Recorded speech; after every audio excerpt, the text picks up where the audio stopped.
fishbowl conversation. For those of you who weren't here during the opening remarks, my name is Jocelyn McDougall, and I work with the Tech We Want, among other things. I'm a strategist, facilitator, and convener, and I hail from Vancouver, British Columbia, Canada. But I am thrilled to be here for our 4th year in Austin at the Lighthouse 2026. We have decided to move beyond the panel. No shade. Panels can be rad, and also we're going to do something different today. We're going to do something more participatory. We're going to do something more democratic. And I'm going to explain to you in just a moment exactly how that's going to work. I'm also want to introduce you to Mike over here, who is our graphic recorder. Mike is going to be building a picture of our conversation that we have today. So he's local here to Austin, and he's here for all of your graphic recording needs, should you have them. So check him out. He's going to make something beautiful for us. Thanks, Mike. All right, let's begin with the substance of our conversation today. What's tech got to do with it? Building the future from wherever you are. All right, we started this day by talking about what it means to center humanity, both as a value, as a value like collective good, like equity, like care and justice, as well as a material reality. We have bodies, we have nervous systems, we have emotions, we have wisdom. The session today is where this question meets the products and platforms we actually use every day. So because most technology shaping our lives was built on a very specific set of assumptions, optimizing for engagement, capturing attention, extracting data, scaling fast, and monetizing everything, these are not immutable laws. They are design choices that incentivize particular people and things. We've gotten so used to the bargain, convenience in exchange for our attention and our data and often our well-being, that we've started to treat it as just the way things are. But in this room, we know it doesn't actually have to be this way. We know in this room that the products we use every day can be built on a different set of assumptions, where safety, cultural fluency, creator ownership, community benefit, and equity are the starting point, not an afterthought. So people are building these products right now. People in this room are building these products right now. The question is whether they stay on the margins or become the standard. And that's what we want to talk about today. Responsible tech products will not become inevitable by accident. Someone has to build them. Someone has to fund them. Someone has to choose them and make the case that they're not only more ethical, but genuinely better. The people in the center of the circle right now represent different pieces of that puzzle, as do all of you. And none of them came to this work through the conventional tech pipeline. They're building from wherever they are, from media, culture, philanthropy, activism. The premise of this conversation is that you don't have to be a technologist to build the future of technology. You just have to decide that it has something to do with you. So that's what we're going to talk about today. And now I want to talk about how we're going to talk about it. This is the fishbowl part. Okay, so we love this format because it's participatory, and the way it's going to work is we're going to begin with some sort of inspirational seeding thoughts from our invited guests who are sitting here in the center. We've got entrepreneur and changemaker Van Jones, actor, musician, and cultural architect Shameik Moore. We've got builder of social platforms that center culture, creativity, community, Phonz Terrell. And we have attorney, author, futurist, and president and soon-to-be CEO of Omidyar Network, Michele Jawando! So they are going to begin the conversation today and seed it with some inspiration for us. Then we're going to take a moment where I'm going to invite you all to talk to one another right where you are, to have a bit of a conversation with your neighbors. And after that, we're going to move into the fishbowl, which is where each of you has the opportunity to come into the center and join the conversation. So literally, we're going to invite you to come up and take turns. And every time someone from the audience comes up and sits down in the center, somebody in the center is going to get up and leave the circle and go to the audience. So we're going to switch in all y'all for all these beautiful people and get all of the wisdom that we can out of this beautiful room. So, in order for this to work as beautifully as I have seen it work before, I want to offer a few community practices that are going to really help this format sing. First of all, I want to invite you to listen with curiosity. What does that mean? There are so many different kinds of backgrounds here today, so many different kinds of folks. This is going to make our conversation really rich and interesting.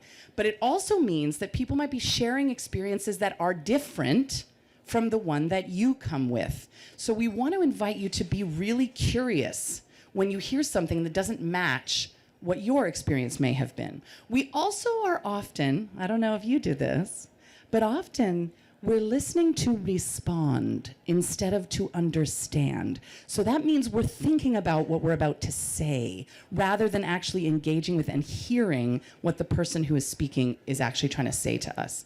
So we're inviting ourselves to kind of slow down a little bit and really listen to one another to understand. If we can listen to understand, it allows us a much more rich, diverse, and nuanced conversation. So we're going to listen to understand. The second practice I want to invite us into is trusting the wisdom of the room.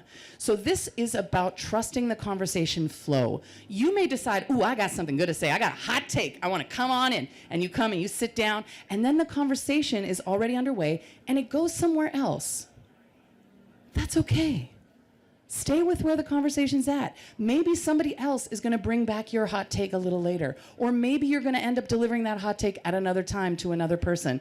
But stay with where the conversation is. Listen with curiosity and let the conversation go where it's going to go. The other piece here is you don't have to have a spicy hot take to come and sit in the middle. You can just come and sit in the middle and be part of whatever conversation is taking place here. Okay? So trust the wisdom of the room. And the last one that I want to offer for us is take space, make space. So when I usually offer this one, I'm talking metaphorically, but today I'm talking very literally, because we are going to be getting up and taking space. And then when somebody else comes, we're going to be getting up and making space. So this is about having some idea of how much space you have taken up in the conversation, and how do you feel complete? Can you get up and leave the conversation because you've come to say what you've said? Or maybe you're the person who's been sitting in the circle the longest, and it's your turn to get up and make space for someone else. Does that make sense? Okay, so we got listen with curiosity, listen for understanding.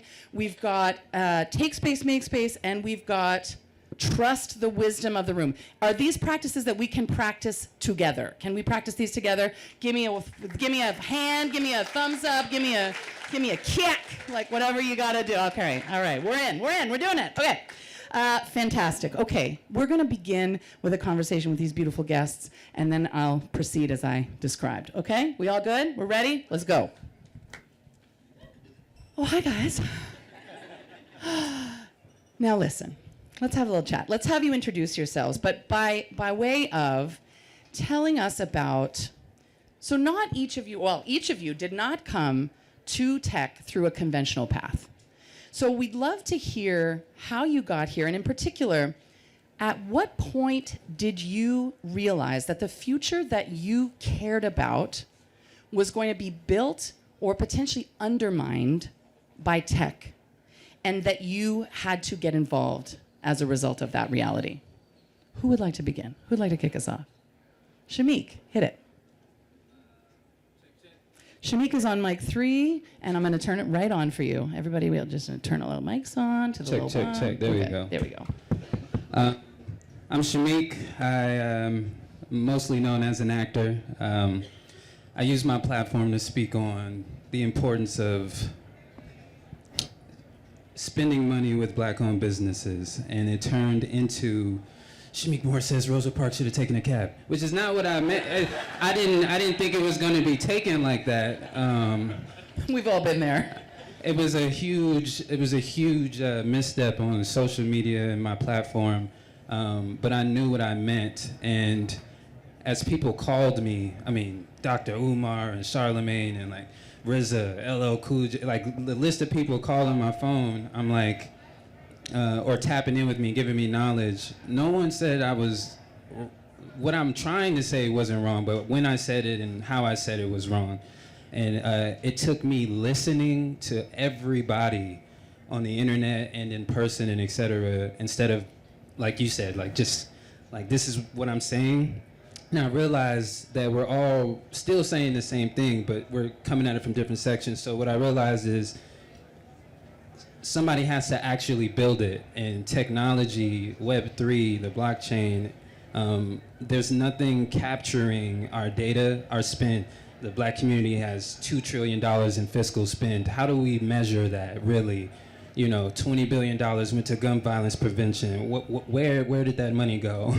You know what I mean? Like, it's not, and somebody like me who's experiencing Spider-Verse doing $1 billion, you know, or, you know, I'm seeing these other platforms, Hulu or Stars or Netflix, how a show like elevates the other projects that are made. Then I have friends, you know, the A$AP Rockies, the Playboy Cardis, and et cetera. The money that's being generated through these concerts, through these movies, centers, how does that affect the community itself beyond, I mean, because those parents still gotta get gas to go to the movie theaters and get the Spider-Man book bags and to get the Spider-Man shoes and, you know, they're paying me for an autograph at a Comic-Con. And I'm thinking about it, I'm like, you know, what about the groceries? What about that gas? You know, all the money that's made, where's the participation kickback? Where's the reward? There's a Starbucks reward. Every 10 cups of coffee is free. But what about every 10 times I listen to Chris Brown or Brent Faiyaz or et cetera? What does that do for my fiscal spend at the gas station, at the grocery? We all spend the money the same way, not just Black people, all people. You know, the gas station is community. The grocery store is community. The Delta is community, you know. All the bodega, all of it. So that's where my mind started going, and you know, I can't wait to show everybody what that turned into. So yeah. Thanks, Shameik. You're talking about like we need to build it, and so I'm wondering if we can come over here to Phonz and talk about how you came to be doing what you're doing, and also like what was it that made you decide like, oh, this is the direction we have to go. Yeah, for those that know me, Alfonso, you can call me Phonz, co-founder and CEO of a platform called Spill. Is anybody here familiar with Spill? Okay, we got some spillionaires in the room. We love that. You know, the inspiration, I'll get to Spill in a second, but for me, I've kind of always been really just fascinated with the intersection of culture and technology. Started in music, actually was the original passion, writing, producing, and then working at the labels for a time. And nothing will teach you how to make a lot out of a little, like working in the music business, if anybody's been there. And I think what I really recognized at that time that we can all kind of acknowledge in this room especially is that the idea of culture, of trends, of lexicon, of conversation kind of always keeps coming from the same folks. They look like a lot of us on stage and in this room, and quite often we don't actually get to capture the value around that. So it was actually about, I would say 10 years ago, I came to South by Southwest for the first time, and I realized, oh, there are people building stuff, but I didn't have an engineering background. I didn't, you know, my math SAT was not it. You know, I was not going to thrive in that environment, but I could understand the problems and understand, you know, the taxonomy of how culture moves from especially the Black and queer community all the way into sort of mainstream queer community, which then gets the white women, which then becomes the whole thing that everybody thinks Gen Z invented last week. I was like, this ain't right. I feel like we need to go to the source. And so prior to Spill, I led social marketing at Twitter for 3.5 years. I had a team that was in the US, UK, West Africa, India, and Japan, and realized that this same phenomenon happens around the world. It's always the communities that are on the margins that invent the culture and lexicon that then becomes mainstream a couple years later. So when the company I used to work for was bought by a certain individual, some of y'all may be familiar, you know, I will say very little about that. I've said enough already. But you know, the core original sin of these platforms is that it doesn't protect those kids who are coming up with these trends, who live on these platforms, because connection and finding people that are like you is a human need, right? And so when you can't find it in your real life, you go to these platforms, yet these platforms don't actually understand where their sauce is coming from. 1 out of every 2 Black Americans, 1 out of every 3 Hispanic and Asian Americans has experienced some form of hate speech or harassment in the last 12 months alone. So before you can get to belonging, Maslow's hierarchy of needs, you need safety.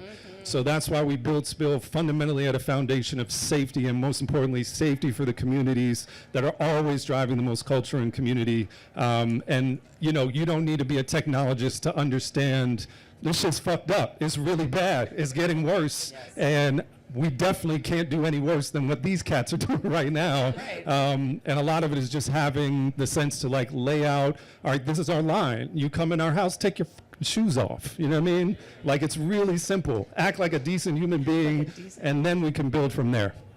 Yes, thank you, Phonz. Van, I want to come over to you now and ask you the same question. So you've had a very interesting career, and I want to ask you, like, what was the moment where you decided, like, tech is where it's at? This is where I need to pivot into and really spend some time inside of?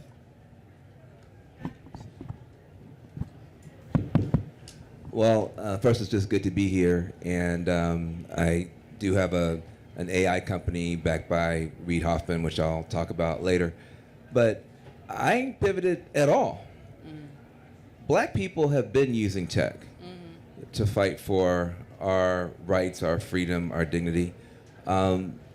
Hip-hop itself, they took all the stuff out of our schools, all the programs out of our schools, and folks got 2 turntables and a microphone, jacked it into streetlight, and created world culture. That's technology. Yes. Back in the early 90s, when George W. Bush snatched up a bunch of Haitian refugees because they had HIV and stuck them behind barbed wire on Guantanamo, how did they get free?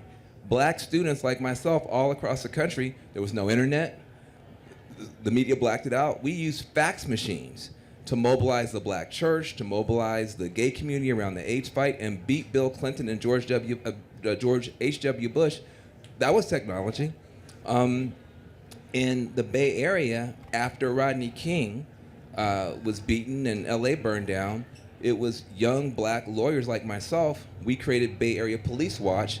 We built a relational computer database, created a hotline, got everybody in the Bay Area to call in, tracked problem officers, problem precincts, problem practices, got the worst police officer in California history fired, reformed the San Francisco Police Department with technology. We have been using technology to fight, and we just need to remember that they like to command the dialogue and the discourse like it's their shit, and we're supposed to be knocking at the door. We have been using technology to fight for our freedom this whole time.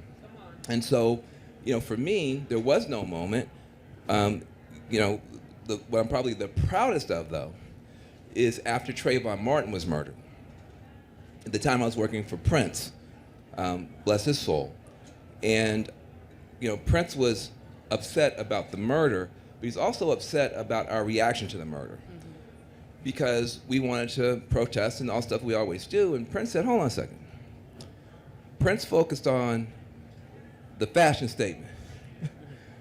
Prince said, let me ask you a question. He said, they murdered Trayvon Martin because he was wearing a hoodie. Is that correct? I said, yes, sir. He said, no, at the time, he said, but what does Mark Zuckerberg wear every day? At that time, a hoodie. He said, why, when you see a black kid wearing a hoodie, does everybody assume it's all right to assume the black kid is a gangster and assume it makes sense for the black kid to be murdered, but when you see a white kid in Silicon Valley wearing a hoodie, nobody pulls out a gun? He says, why is that? I said, because of racism. He goes, yeah, but also maybe we haven't created enough black Mark Zuckerbergs. Maybe we aren't taking that over the way we've taken over culture. And so Reverend Jackson, bless his soul, myself, Prince, and others went to Silicon Valley, as you remember, and started pounding on those doors. We created something called Yes We Code to get, and by the way, beautiful sisters like Maxine at Facebook and others. So we've been in this fight. I don't want anybody coming in here thinking like this is some new thing and AI, blah, blah, blah. We have been using technology to fight these people since we got here, and we will continue to do so. Thank you so much, Van.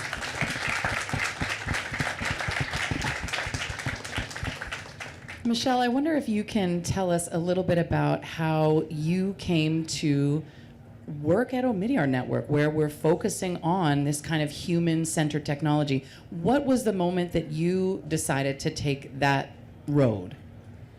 Any New Yorkers in the house? All right, all right. So I am going to give you a definitive fact that Jean-Luc Picard is the best Star Trek captain, okay? That is fact. Cisco is right there, Janeway is probably number 3. But I'm from Queens, New York, and my family, I come from lawyers and doctors and preachers, but we loved 2 shows and we would always watch together, The Cosby Show and Star Trek. And so I grew up with, from the very beginning, having a sense of possibility that was beyond what was in front of me. You know, no shade to Coming to America, but Queens is fabulous, okay? But sometimes there are things that you see in front of you, and you're like, this is okay, but I think that there's something else, and there's something more. And so I have never seen kind of boundaries, and in large part that is because there is always something around culture, and for me, my ancestral intelligence that was poured into me from a very young age, that I have always been able to see kind of possibility and technology as access points to help. The thing that's different about, and I go both ways, by that I mean Star Trek and Star Wars, okay? The thing about Star Trek... Real nerds, is that, real nerds. Real nerds know. The thing about Star Trek is you see the possibility, and it was using technology in service. Star Wars helped us to understand our fight in the rebellion, right? And why we can't ever be afraid. And that sometimes you don't get to the end, okay? But all of these stories and culture have animated how I've thought about myself for life. And so whether or not I was in law school or working in leading partnerships in the US at Google, or way back at Hampton University, shout out to the HBCUs in the house, there was always this idea of possibility. And the reason why I love, and I recently became, I will be the incoming CEO at Omidyar. Talk about it. The reason I love what we do is that we don't see technology as a barrier, we see as an opportunity for all. And the lie, and I'm gonna call it what it is, and I think all my brothers here, and I love these are my people. The lie is that there are only 6 or 7 people in the whole world who have opportunity or access or wisdom or talent or skill to build this moment. And that's a lie. And so we spend a lot of time reminding people of their power, of their agency, of their creativity, of their possibility in whatever space you occupy, whether it is fashion or music, or if you are inside a company and you're trying to kind of do your own little rebellion inside, we're with you too. And we are gonna give you the tools and the language and the network and the community. Because at the end of the day, if you believe, if you have that sense of possibility and opportunity, it doesn't matter what anybody else says. They can't tell you nothing. All right. She comes from a line of preachers, everyone. It'll surprise you to know. All right, y'all. We're gonna do one more round of questions here. And I wanna start to talk about like the products and services that we believe in and that we've worked on. And I wanna talk about design choices. So each of you makes deliberate design choices that sets your work apart from the mainstream. So whether that's who you're building for, how content gets moderated, who owns the output, what kinds of investments get deployed. What is the design choice or a design choice in your work that you think matters the most, and why? What is the design choice in your work that matters the most, and why? And I might go back around the other way. Let's start with you, Michele. So I will say, in all my ON tech we want, people please raise your hand. Because how many of us know you can't do any of this work by yourself, right? I will start with there often are leaders in this room, John, Justin, Kinfolk, Van, Shameik, there's so many folks in here, Fallon, Wilson, Mob, who are often building, but they don't get the capital, or they don't get the bully pulpit, or they don't get the access to different networks. They don't get invited to South by and then giving the kind of resource and the capital deployment that is needed to kind of scale the idea. And so a large part of how we think about design choices are, can we open up the opportunities for people who may not be at the center right now? There are some funders, some philanthropists, some investors, that their whole job is about scale. That's not who we see ourselves. We see ourselves as taking the bet on the idea that other people may be afraid of or haven't seen it, but the people who are in our network, in our village, have bold, beautiful, brave ideas, and sometimes they just need one thing. They might need a relationship. They might need a platform. They might need just a space to work.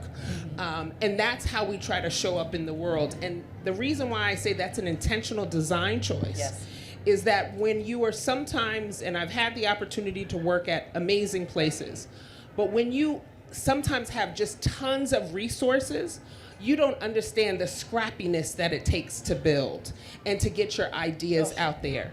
And so we try to intentionally start with, what does our partner need? All of the people that we work with, we call our partners, because it is not about us showing up with an idea of where things should go, but what's the research, what's the technology, what is the design choice that our partner needs, and we can show up. So I think it is, for us, it is less about one thing. It is about showing up where our friends and our partners need. Thanks, Michele. Van, you were talking about one of the companies that you currently own and run. I wonder if that might be a place that you could tell us a little bit about some of the design choices, or one design choice that really matters and why. Well, I'm a founder of a company called Rapport, like get along, Rapport. You can find it online as workbettertogether.ai. The problem we're trying to solve is, how do you use AI for EQ? Not just to accelerate IQ, but how do you accelerate EQ? How do you help humans actually be more human together, especially in the workplace? Our observation was, workplaces now, if you're a manager, are what I call 3D workplaces. They are distributed. Most people are not all in the office together at the same time. They are diverse, even from an age point of view. You know, Gen Z up to boomers, that's very difficult to deal with. And unfortunately also divided. Any issue that hits the news can turn your Slack channel into Vietnam just like that. Yep. And now you're a manager trying to manage that, and you're trying to manage it over Zoom. And you Some people here might know something about that. And you're trying to manage somebody, you don't know if this person is wearing pants. You literally don't know a single thing about this person. What? Oh yeah, that part, yeah. So we said, look, this is actually inhumane. We need to give managers more insight into the humans that they're working with. But the first design choice we made was no spyware. Yes. We are not going to be in the business of spying on people and going through people's emails, that sort of stuff. We wanted to create a product that was so sticky and so fun to use that people would actually be happy to divulge how they're doing. And so we built an interface. It's a little prompt. It's emoji based. And so it's like a pulse survey. It's the stickiest, coolest pulse survey. A couple times a week you get a chance to click some emojis. How you doing? That's it. You can add, my cat just died, my grandma turned 100. But we then take all that information and we serve it up to the manager on a dashboard. Sure. So it's like having a Fitbit for the firm, right? You can actually see how people are doing, how they're feeling, what their energy levels are like. And we delivered that to managers, and we discovered something. It made zero difference. Shoot. It was totally worthless because the managers are human. And when they get the information, they don't know what to do. Yes. these managers didn't go to management school. They were just a good employee that got punished and promoted to now manage a bunch of other motherfuckers. So this is not a good thing that we did to give them more information. To feel uncertain. To feel about. even more uncertain. Yes. So then we built an AI coach to take all that information and help that manager say, you know what, this person's not doing very well. Here's the draft email. You're gonna have a meeting with this person. Here's the draft agenda, and this person likes the information this way, we've ordered it for you. And now we've put a backpack on these managers so that they can take the human information and then be helped to be more human. As I said, Reid Hoffman is a backer, and other people you've heard of are backers. And our view is that humans are gonna be more important than ever. See, the mistake people are making is these bots. We're gonna get all these bots, we're gonna fire all these people, we're gonna have all these bots, we're gonna do everything. But here's the problem. Everybody else is gonna have the same bots. So you're thinking about your first move, fire everybody and hire bots. But the next move is everybody else has the same bots as you do. So then it comes back to the human again. And so if we can focus our technology on making humans more human and having teams working, the teams might be smaller, but they've got to be even better at working together. You're going from armies to Navy SEALs, right? That's what rapport is. That's what workbettertogether.ai is. But the first decision we made, we're not spying on anybody. If we cannot convince you to trust us and tell us how you're doing, we shouldn't be in this business. Thanks, Van. I hear you talking about this sort of idea of let's make this irresistible. Let's make this juicy present irresistible.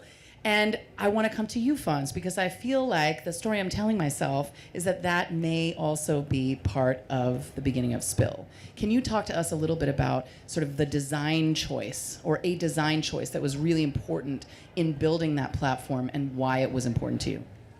Yeah, absolutely. I'd love to just deviate 1 second. Please do whatever just you to touch on something that came up earlier that I think is important. I know there's probably a bunch of engineers in here, but there's probably a bunch of non-technical, quote-unquote, people in here as well. And I just quickly want to share, coming from a non-technical background, I got laid off by Elon. 3 months later, I'd raised $3 million. 6 months after that, I had the #1 social app in the App Store, and I didn't code before that. So there is no difference today between technical and non-technical to actually be a builder. And I really want everybody in this room to like absorb that, so you don't think this is some abstract. And to Van's point, the technology is coming closer and closer to the words people, y'all. It's actually like, I just built my girlfriend a social intern over the weekend as a side project, and it fucking works. All she has to do is text it and it posts for her, and she's like, this is amazing, right? Never before could have this happened, but you guys can do it. So anyway, going back to the design choices, I think the first thing was like every product, development school, Entrepreneur 101, what is the problem you're trying to solve, right?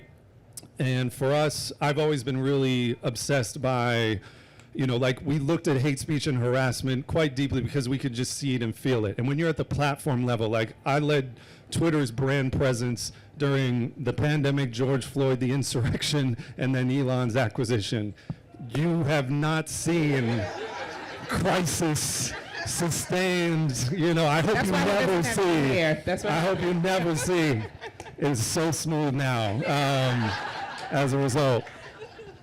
So I was very focused on that initially. I was like, if we can really just make a dent in this. And it was just so gnarly because you can't put Pandora back in the box once these platforms have an identity, right? It was just like trying to sweep water off the deck, like the ship's going down. And so the idea, great quote from Buckminster Fuller that I live by, which is you never change a system by trying to operate from within. You have to design a new one that renders the old one obsolete.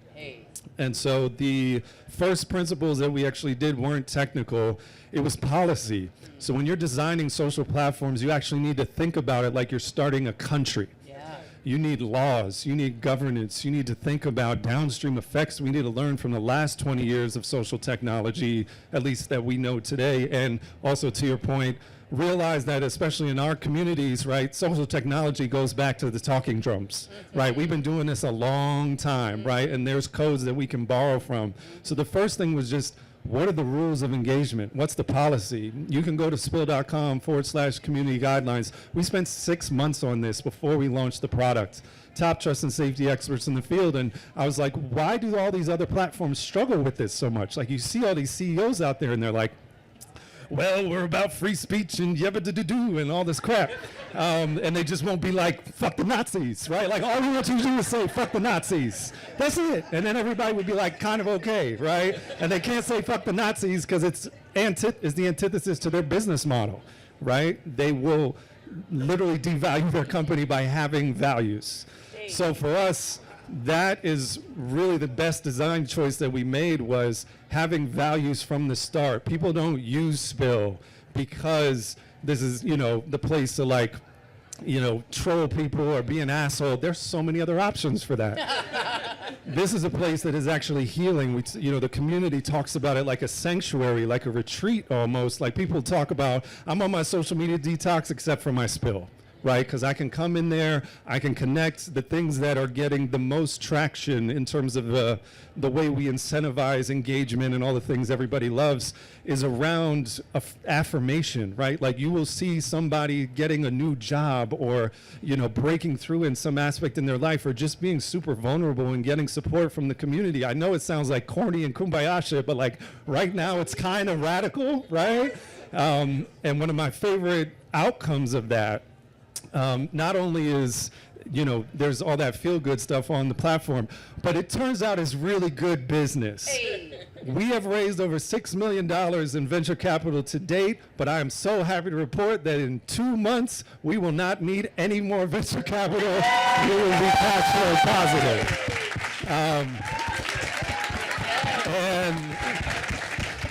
And the reason we're able to do that is because, guess what? Brands want the same thing. Yeah. Brands want the same safety, advertisers, partners, the whole creator economy. It's actually good business to have values coded into your company. And ironically, we look radical kind of at this moment, but like, my ambition is that is the standard. When we come back here in 10 years and the fishbowl is 3 times the size or whatever the hell's going on, like, it's like, I remember back when Spill was the only one that actually had values in the platform, and now everybody has to do that. Otherwise, they won't be successful. They just can't operate. Oh, fun. Creating the community guidelines and the infrastructure and the rules of engagement before you roll out the product. Come back to this afternoon. We're going to talk about movement building and how important it is to do that. And let me also say, we will take more venture capital, but we don't have to.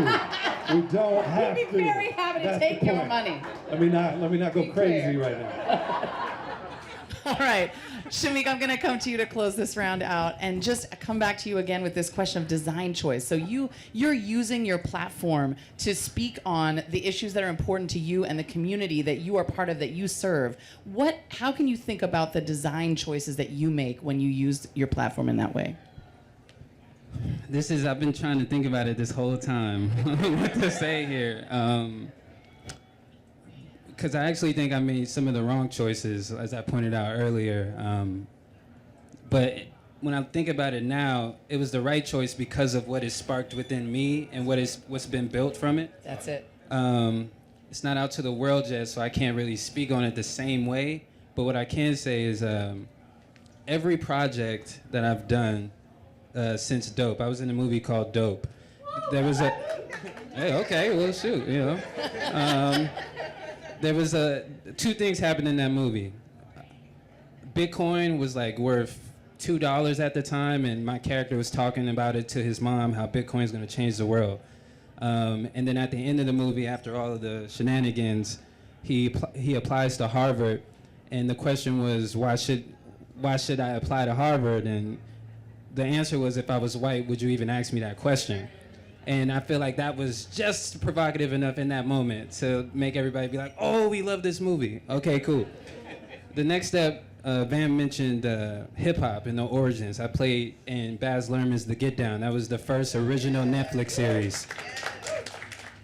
And my character was like the original bad boy of hip-hop. So he's moving it, but he's setting up those speakers with Bambaataa, and he's learning from Flash, and he's building his own crew. And now we see hip-hop started with like breakdancing and the spray painting and culture, but we didn't own any of it. Everybody else got the ownership, and we made everything cool, right? The next step was Wu-Tang. I played Raekwon in Wu-Tang. So, you know, that's like, what did they say? We come together, we form Voltron. That's, you know, we got Robert Smith, so we got Carmichael Roberts, we got Van Jones, but what happens when everybody comes together? I don't think the community has seen it and can hold it yet. You know what I mean? But in Wu-Tang, I was able to form that whole 5%er God body element and understand where that group of where I was able to understand things differently. And again, it started sparking these thoughts. RZA mentioned something to me based on that same comment I said. He said 25 cents, which was the whole boycott on the bus idea, across 40 million people, the black community, is $3.6 billion a year. That alone would subconsciously shift the importance of spending money with each other. Again, that's what I said on the internet that turned into Shameik, you know, et cetera. But that's what took me down the route of, well, what about all these concerts? Because we spend way more than 25 cents a day. You know, what about all these movies and the clothes and the dinners we go to and the parties, the clubs? Like, wait a second, there's a community spin to tap into. Yes. And then Spider-Verse comes along, and you know, it's just a leap of faith, and that's ringing in my mind. Okay, what does that mean? Jump off the building? No, anybody can wear the mask, but it's how you wear the mask that makes you a hero. Well, what does that mean? Anybody can be a celebrity. Anybody can be in technology, but what are you doing with it? Having values, that's what sets you apart. That's what makes you Spider-Man, you know? So the internet might flip things, but it's how I hold it. At the end of the day, you don't go online and you argue back and forth. I'm not a rapper. I don't get to do what Ye and 50 do. You know what I'm saying? I have to be a little bit more strategic with my approach with my angle in it. So the design choice, saying all of that, there's a movie coming out May 1st called One Spoon of Chocolate. This is radical. I just gave you a list of this moment here will shift how you even look at me. This is Get Out meets Rambo. And in the world today, right now, like when I say it's no longer, it's not like hypothesis. It's like it gives you a lot of context in this movie. We shot it 2 years. I didn't know about what's happening now. I found out when y'all found out, you know. But I play a character that goes and handles this injustice with my two hands and a hammer, you know. And then it goes into like this provocative feeling of, well, what do we do? From the community standpoint, what are we doing about it? And that leads into the technology that I'm building. It's circulating, and it goes way beyond black people. You know, we're learning how to spend money with each other. This needs to be all minorities. This needs to go back to what, and beyond that, it's about humanity. But this goes back to what we were boycotting the bus for. Why I got in trouble on the internet is leveraging the infrastructure that we do have to build an actual technology infrastructure. Decision making is the design choice is what projects I play in that represent the community. The design choice is how I speak about things. The design choice is not, okay, that rubbed everybody the wrong way. Don't stand 10 toes. Take a second and learn, and go be a student and meet new people and build. And that's the design choice. Be a good human as best as you can be. Thank you, Shameik. And thank you so much for bringing in this question of what we can bring as artists, right? What we can bring as artists and culture makers in the ways that we shift how we think about being engaged in this kind of project. Van, I see you want to jump right in. Get in there. I just wanted to say to the brother, man, look, I say dumb stuff on TV every day. I get beat up every week. It's a part of the process, man. You gotta let it go, bro. Like God put you in a position where you said something that brought you the wisdom you needed, brought you the community that you needed, and I can promise you, I met Rosa Parks. She's not mad. She's not. So we love you, brother. Don't let it go. We love you. We love you. You're doing great. You're doing amazing. There's some intergenerational healing happening here, and I am feeling it. Damn. Oh my God. Okay. I'm just in my feels here, like in a big way. Okay, we're gonna come to all y'all now. We're gonna have a conversation. We're gonna invite you to turn to your neighbor. So this is your opportunity to sort of start to get the juices flowing. Think about it. We're talking about this sort of meta question, right? Of how do we make this responsible technology, this responsible innovation inevitable? So we want you to turn to your neighbor and have a conversation about this question. Think about a product that you use every day, an app, a platform, a tool. If you could redesign one thing about it to make it more aligned with your values, maybe around safety, equity, ownership, cultural respect, whatever it is that matters to you, what would you change? And what is keeping you from leaving that tool, app, platform instead of switching to something else? Like, what is keeping you there? So what is a design choice, or what is something that you would change about the tool that you use every day that would make it more aligned with your values? And why do you stay on that platform or tool instead of choosing something else, choosing to switch? I'm going to give you about 8 minutes. Just turn to whoever you're sitting next to and have that chit chat. Go for it.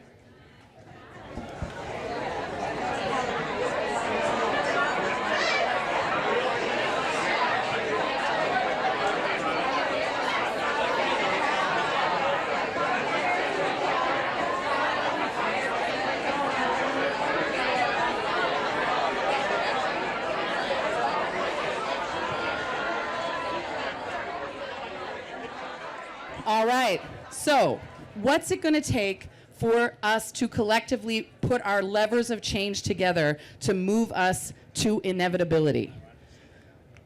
I did say intrepid. You can. You want to wait till we've had one comment and then you step right on in? Okay, great. All right, here we go. Go for it. Hi. My name, I don't know if it's on. Okay. Oh, use your microphone. Okay. I don't know if it's on. Oh, let's make it be on. Check mic number 4. Check mic number 4. Check mic number 8. Hi. Here we go. My name's Julie Scalfo. I'm a longtime journalist. Used to be a staff writer at the New York Times, and I spent years working on youth mental health and covering.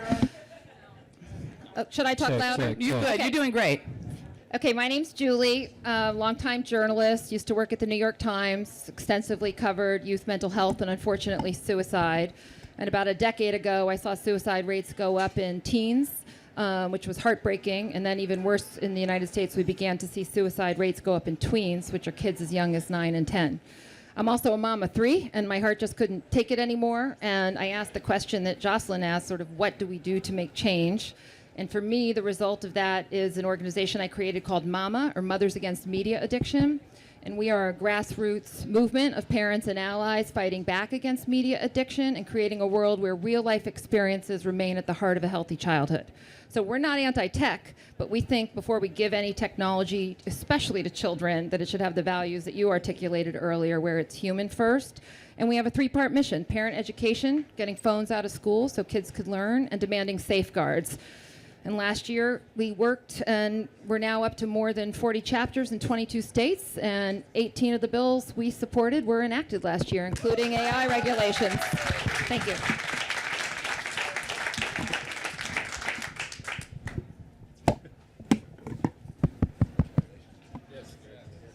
Did you have a question? You said you had a question to ask someone. You don't have to, but you can. I have a question, which is, how can these groups more work together? Because what I saw is that people were working on fighting mis and disinformation, people were working on privacy regulation, people were working on mental health issues, and what I saw is that we need to all be on the same team, Team Human, as you said earlier. So how do you think we can keep advancing this work in a collaborative way? And with also thanks to Omidyar and some of the groups that are helping with that work. Yeah, I can jump in here, obviously close to my heart. First, completely just amazing. Thank you for doing what you're doing. Truly couldn't agree more that one kid should not have phones in school, frankly, ever, even in college. I have the wildest ADHD, and I know probably 90% of you in this room have some form of neurodivergence. If I had anything more than the Nokia brick that I had back in the day, no graduation. I wouldn't be sitting here right now. So I think we have to support those policies at a local and a state level, more importantly, because that's actually what is happening that is making this so difficult. It's fracturing by state by state. We get reports and subpoenas and different things from each state now saying these are our new regulations in Alabama. You cannot carry spill unless your platform abides by these sort of terminology, and it's just not scalable, right? None of the platforms are going to innovate around that. That's not going to be a solution. So we need like a federal solution specifically addressing these things. I think the other piece around just getting kids to hang out in person, right? Like the data on all of us, I'm going to put Gen Z to the side for a second. The data on all of us from like 2003 to 2020 before the pandemic was that we were spending 60% less time with friends and family, and that had a health effect of smoking 15 cigarettes per day. This is actually not a luxury, right? Like, so we are actually part of what we're building into Spill, speaking of design stuff, is actually more of like a Pokemon Go for your friends, where you actually like get points for hanging out with your friends, and in addition to having like time blocks and digital rest points and all those things that we need to build in. But again, people have to vote with their thumbs, right? Like you can have the most incredible innovation, all that stuff, but if we keep going back to the same old, right? Like it's not going to change. You can vote with your thumbs. This has to be a movement. Follow her wherever she goes, truly, and just commit. That would be my recommendation. Okay, we can continue to fill the circle. So anybody else who wants to go in the circle can go in the circle. Yeah, sure. Check. Okay, we have All right, you can keep trading in and out, y'all. So Ania encouraged me to come up here and share because I turned to her and I said, you know what my answer is. So I helped start Impact PHL. We are an impact investing, values aligned investing advocacy organization in the Philadelphia region. See some friendly faces here. And so I always think about what you're talking about, your black spend. I'm always talking about, people think about doing good with spending and with their philanthropy, their donations, but I'm always like, those are your small muscles at the end of the day. The reality is that 95 to 98% of your power is in where your money's invested.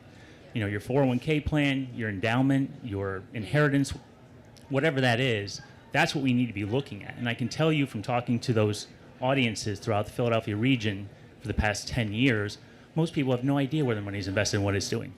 So my first call to action is, and I guess the question to you all, and I know Omidyar is a leader and a partner of Impact PHL, full disclosure, is have you had that conversation with your financial advisor, right? Ideally, they've talked to you about it, but I think I know the answer, right? Have they talked to you about it? And if not, have you talked to them about it? And I think adding local as a lens to invest in your own community and invest in the things that you care about, because at the end of the day, that's what informs our economy, right? So if our economy is following the dictatorial, profit at all costs, then we're not going to get the outcomes we want.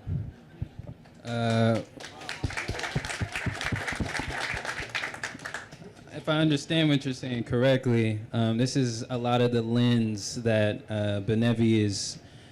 We're doing it through a rewards kind of a lens, but what does I'm inspired by like brokerage homes essentially. You put money in stocks and then you if it grows, so does your value that you put in. So what does that look like for your local barbershop or your favorite artist or album and et cetera? That's exactly the what you're saying, if I understood correctly, is exactly what we're aiming to address. Yeah. Yeah, and if I may, what would the world look like if we owned part of the local barber shop, the local hardware store, right? It's super easy to invest in Home Depot, not so easy to invest in the local businesses that you actually support and care about and want to see succeed. The places that you go to already, that you see is doing successfully, performing successfully. Yeah. Right. Keep on coming, y'all. We got an empty seat. Get on up here.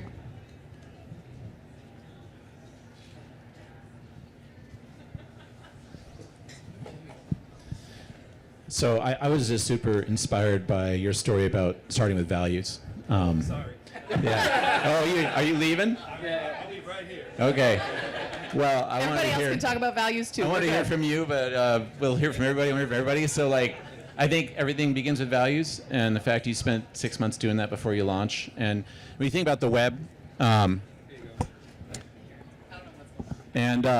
you think about the attention economy, and obviously, I'll think about this a lot, and how it's polarized our population, it's extracted our time, and it's an ad-driven model, you know, and people give away a lot of value, in terms of these apps, and then they extract your time and your data, and it's a nightmare.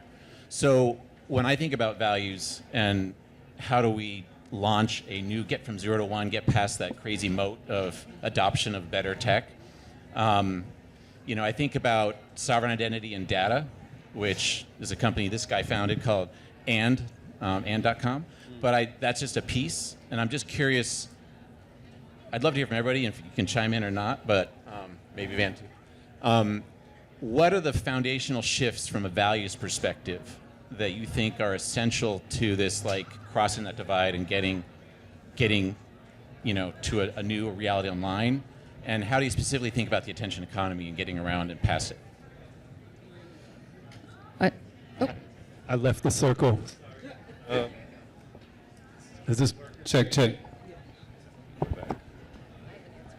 So I think the overarching thing that, because we can break this down into a number of different sort of like technical challenges and things like that, but what we're really talking about is trust at the end of the day, right? And there's a number of different vectors that, particularly with a new form of how we relate to each other. Like, let's not mince words. Social technology has fundamentally rewired how we see ourselves and build our communities. And with the kids that are growing up only knowing this now, it is a different challenge for them because it's all they've known, right? So the idea, just a concrete example, right?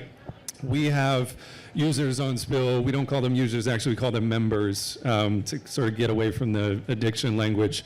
But the younger ones who want to meet up in person. This has been happening organically. There's ATL Spill, Philadelphia, Silicon Valley, Houston Spill, probably some folks, ATX Spill. I know some Austin Spill folks here. We didn't design the product for that from day one, but they were actually using Spill as a checkpoint to say, if I met this person through Spill, then I can trust them.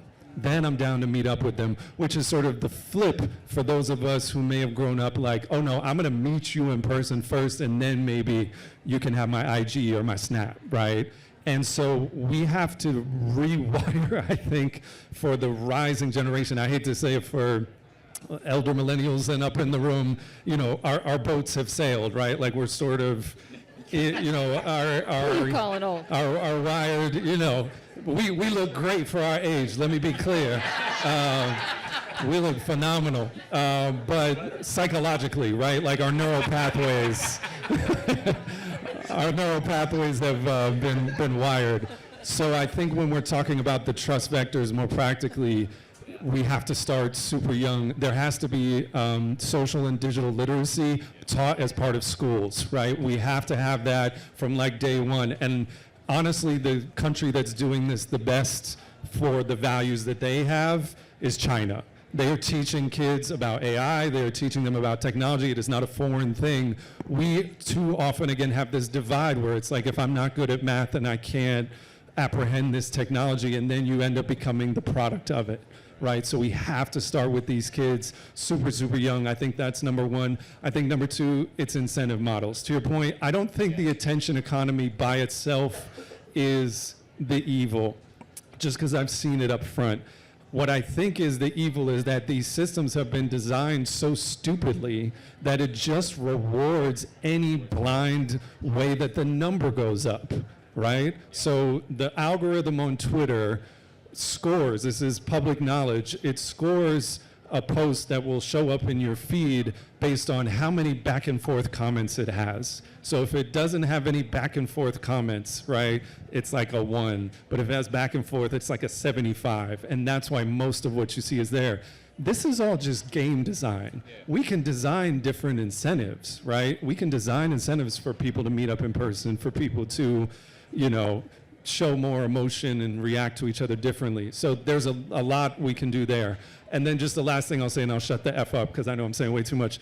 The point around trust in the long term is that we cannot demonize this technology, because guess what kids love to do? The exact opposite of what your parents telling you to do, right? Like, great way to ban TikTok. Good luck. You just made TikTok so cool, right? Forever. Good job. Just like the music business, we're gonna sue Napster, da-da-da. By the way, oh, now Spotify's worth more than the whole industry, and they don't even own it. That's the worst way. We gotta get in there, get our hands dirty, build, really do the hard work there, and then honestly play a generational game. We're gonna need 20 to 40 years to fix this. It's not gonna happen overnight. And I'll quickly add and then jump out. Is one of the ways that we think about kind of our values and the tech we want is actually centered on these ideas that if you had an opportunity to start over, what would be the values that you would lead with your design choices? Would it be trust? Would it be mutualism? Would you have kind of values of pluralism? And what we now see, one of the reasons that Claude shot up to #1 on the App Store the day after everything happened is because people saw that you put a line in the sand between your use of mass surveillance and autonomous weapons under intense government pressure. And if you could stand up to the government, then perhaps you actually would care about my individual identity. I think that is why you see people like Spill, why you see organizations like Anthropic. And I think what investors have to do is to make kind of the thing sexy, right? We have to be the folks who say we want to drive business and incentives and responsible technology as the norm, versus right now it's just your mantra as a few individual companies. And the more you see the industry shift that way, you're going to see customer behavior is already there. So it is actually the companies that have to be incentivized, and they're starting to see it, and investors are starting to see it. So I'm going to jump out the circle, but as a mom of 4, I just want to say you are doing the God's work out here, and I want to thank you for that. Thank you. Earlier, the moderator said disagreement was welcome, so I'm just going to give you a slightly different perspective, which is I'm a big believer in Maslow's hierarchy of needs, and I think I'm a big believer in Maslow's hierarchy of needs, and I think as human beings, we all have some very basic fundamental needs that can never be met with machines. I think babies' diapers need to get changed, the kids need to get fed, and no matter how many robots and AI and all this stuff. So I think sometimes in this industry there can be a lot of galaxy thinking, right? Like a decentralized web and Web3 and all these things are going to solve all the problems. But I think fundamentally we also have to step back and say we are human beings and there's a role for media and technology in our lives, but we are not built to be in front of screens 16 hours a day using machines every day.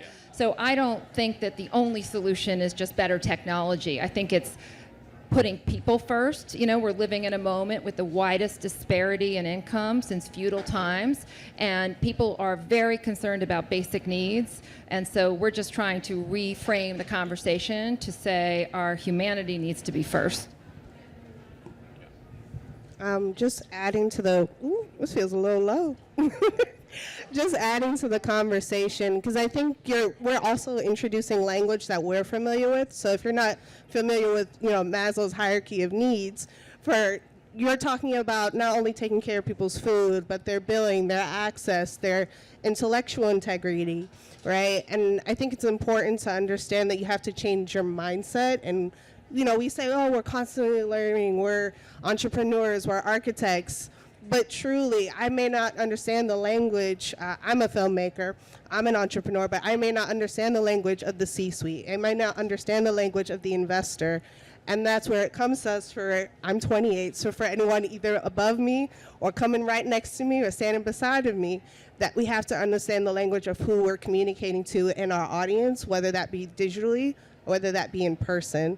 And that language is ever changing and ever evolving, but it's really important to understand the academic terms, to understand the financial terms, right? Because you're speaking to a community that is engaged based on how they perceive what your needs are, which your Maslow's hierarchy of needs are. If I perceive you to only need my money, then I may not speak to you on your creativity. If I think that you're just a fashion person, then I may not understand that you're acquiring seed money.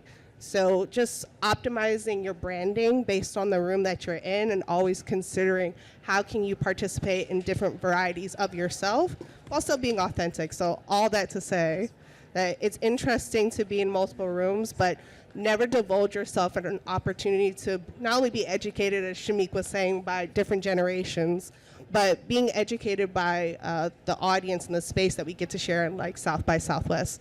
We're next to techies and Trekkies and Star Wars and Blurs fans. We're also next to really, really dope people that are doing social impact work. That's great. Hi, my name's Rue Landau. I'm a council member in Philadelphia, and I'm a chair of our tech committee, and I am absolutely loving this conversation, so thank you so much.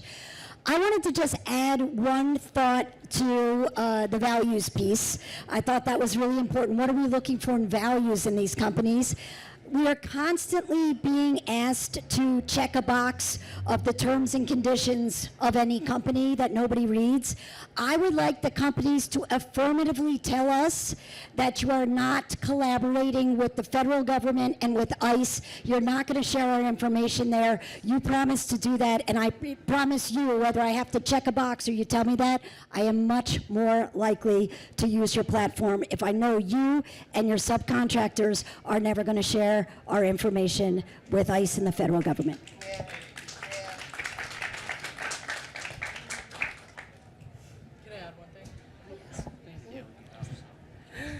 Hey guys, I'm actually 17, so I just wanted to welcome.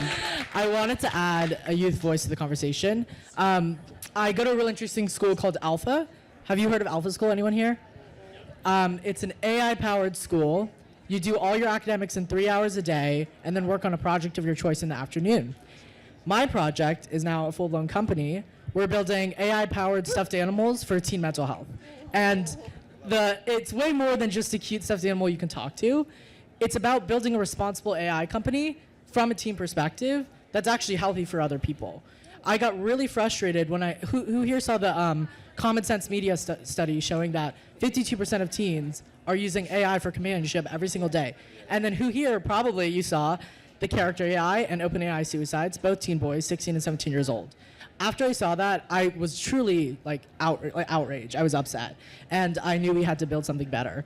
And so the goal of my company is to build a truly anti-sycophantic AI that has a productive pushback in your life, that has time limits, that promotes human connection, that brings you to people in real life, and that you can trust and rely on to give you good and healthy feedback and data. So anyways, I just wanted to add my perspective. Happy to answer any questions, but yeah. What's your URL? berryplush.com. Go check it out. But Say that again more clearly. berryplush.com, BERRY plush.com. Okay, so the one thing I wanted to add, I was hearing about algorithms, how we're using social media, and I think a really important piece to understand just from the youth perspective is how we're connecting and how we're leveraging technology to do that. And I'm sure you're aware of this, but I guess my spiky take is, in order to get people off these platforms and meeting each other in person and actually promoting healthy human connection, you have to meet them where they are. The example I like to use is the way teen dating works right now is very funny. You do not see a person until a couple steps. I'll walk you through it. Okay? So you see someone on Instagram, you get their Snapchat, you snap them with photos. Then you Snapchat them on the Snapchat app. And then you get their number, and then you text them, and then you call them, and then you FaceTime them. And then you can go on a date, or then you can see them in person. And that's the truth, and I don't think there's much you can do to change that. To be honest, I think the power is in the hands of Snapchat, and it's already so ingrained into our culture. And so I think the only way, again, to get people off these platforms is, well, either using policy to regulate these things. I was on Snapchat's Digital Wellbeing Council, so we built some safety features to avoid things like that.